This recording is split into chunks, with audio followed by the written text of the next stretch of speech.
Hello, welcome back to the channel. Today, we're diving right into how to track customer support tickets in Todoist. First things first, we need to create a project specifically for our customer support tickets. Now, why is this important? Well, by keeping all your tickets in one project, you can easily track and manage them without mixing them up with other tasks. So go ahead, click on the plus button on the top right and select Create Project. Name it something like Customer Support Tickets. Now that we've done that, let's move on to creating sections for different statuses of your tickets. This helps us because it allows us to categorize our tickets based on their current status. For example, new, in progress, resolved, or closed. To create a section, simply click on Add Section in your newly created project and enter the name of the status. Next up, we're adding our tickets. To do this, click on Add Task under the relevant section and enter the details of the ticket.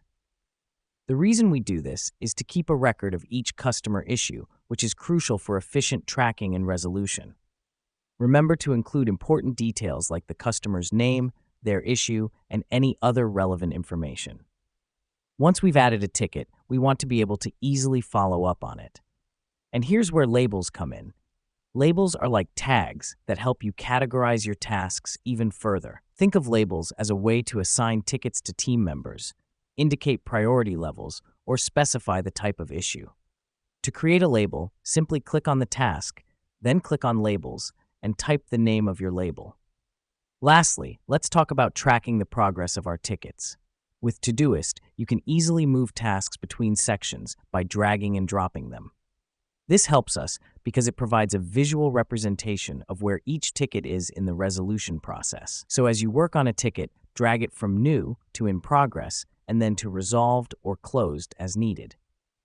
And there you have it, a quick and efficient way to track customer support tickets in Todoist. Remember, the key is to keep things organized and update the status of your tickets regularly. Thanks for tuning in, and we'll see you in the next one.